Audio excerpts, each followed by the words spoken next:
You're the best. You rock out there. Yeah.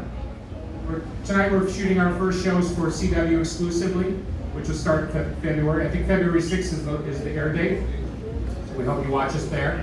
And so, yeah, these shows are a big deal for us tonight because this will be the first time we're going to be on a new network in a while.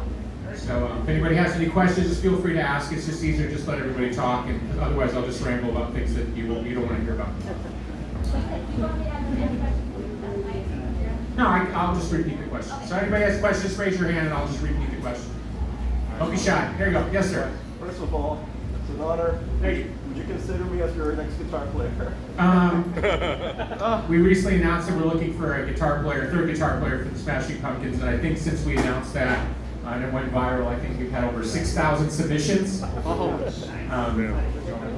The other day at the local, at the alternative station in Chicago, which is Q101, the morning guy, his name is Brian, he posted a video of him playing one of my songs and saying, "Hey Billy, can I be in the band?" So I called him that morning as a surprise.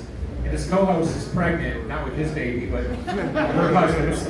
And he said, "So, what are my chances?" And I said, "Right now, her unborn child has a better chance than you. So I would rate your chances somewhere in that neighborhood at this point. But feel free to.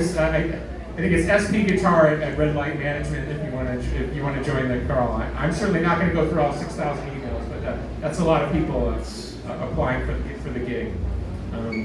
Jokingly, I would say you don't necessarily want to work for me on the music side. I don't have the best reputation, but have you worked with me musically? Sherry was on one of my records, Monuments to an Elegy, which also featured Tommy Lee. Yeah! What song did you sing on? Anais.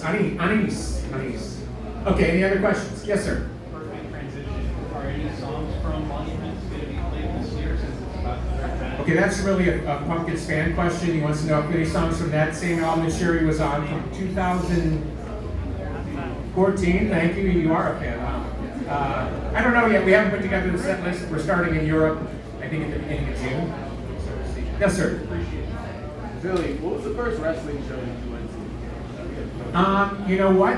Believe it or not, the first professional wrestling show I ever went to was a WWF house show in Chicago circa 1999 at the height of the Attitude Era. I used to watch wrestling a lot as a kid. I never went to a wrestling show in my life because, I wasn't from a poor family necessarily, but nobody would have wanted to take me even if I wanted to go. And so imagine the first time I went to a show, somebody from my world, rock world, contacted WWF, and they said, "Which wrestler would you like to meet?" And I said, "Mick Foley." So I walked down the ramp at the Allstate Arena near O'Hare Airport in Chicago, outside of Chicago. There's Mick Foley waiting for me with a cake. And within 5 minutes, I'm standing with Chyna, Triple H, The Rock, Stone Cold Steve Austin, and I can't remember. The first time I ever went to a wrestling show in my life, I'm backstage with some of the greatest wrestlers of all time, and some of whom I've gotten to know a little bit personally through the years, and of course, in some cases, even like with Mick Foley, gotten to work with. So it's been an interesting journey since then. And the second wrestling show I ever saw in my life was an ECW show. I can't remember the name of the show. It was in circa '99, and it was when Taz was going to WWF, and they brought in Mike Awesome. I think they put Mike Awesome over Taz. So I was at that show. And that's when I went backstage, and the first person I met backstage was Paul Heyman, who came up and cut a 5-minute promo to my face about me. Paul Heyman cut a promo about me to me backstage at an ECW show, at the height of ECW. So I've had very interesting experiences in wrestling. So, what was your? I know a little bit of your life story, and it's actually in our reality show, which is also going to debut here on CW.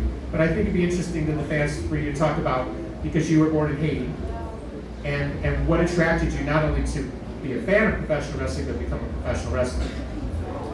So I was born in Haiti. I came here when I was 4 years old, and what attracted me to professional wrestling is the fact that it was so universal.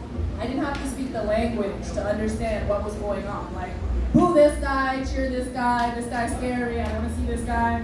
It was just so universal with everything that they did. It was so exciting. And I started watching it as soon as I came over to the United States. And I didn't have cable, I was poor too.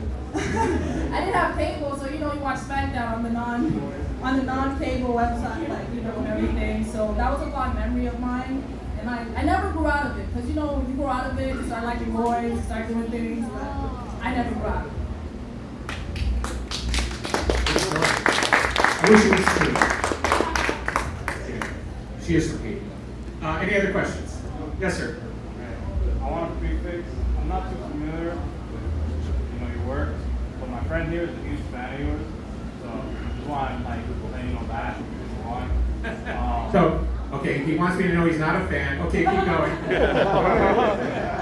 I can get to know you a little bit better, I guess. Without thinking too much about it, what would be your top 10 favorite wrestlers? My top 10 favorite wrestlers? No, that's a long list. 10 names, rapid fire. I don't know if I can give you 10.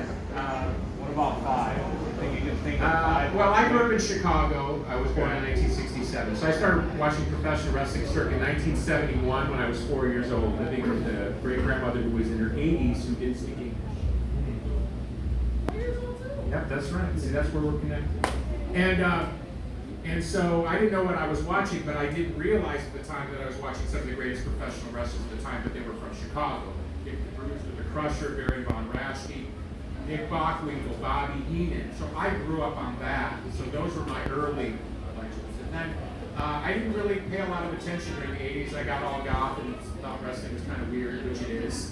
And then I kind of circled back to it in the late 90s during the height of the Attitude Era, and I was like, oh my God, wrestling is so different than what it used to be.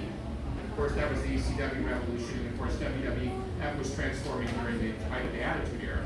So from that generation, I love Mankind, I love Stone Cold, and so many great legends, Taker, Shawn Michaels. I mean, and I also, when I was a kid, early 80s, I got to see Flair on television a lot. Four Horsemen. I mean, there's just so many great legends, and I got to work with a lot of people. We got to work with Ric Flair for years. It's put it this way. There was a guy out of Minnesota working for Vern Gagne, AWA. His name was Jerry Blackwell. Not the most in shape guy, incredible worker. Adrian Adonis was another great worker who was kind of a handsome guy when he was younger, but put on a lot of weight. And he did work for Vince Senior at some point. But these guys were great workers, and I was fans of them. And being in the business, I can appreciate how great of workers they were. Paul Orndorff, or these Terry Funk. You realize that legend is one thing, but the level of worker. But then when you look at the top guys, the Flairs, the Funks, the Harley Races, it's not only are they great wrestlers, they're great draws. And at the end of the day, this business is about, can a great worker be a draw and bring people through the door, much like a rock star. Yeah. And so there is a comparable thing there where the greatest stars are usually the ones that shine the brightest. And that's why somebody like Ruthie is here, because I believe that she's going to be a big star. Yeah.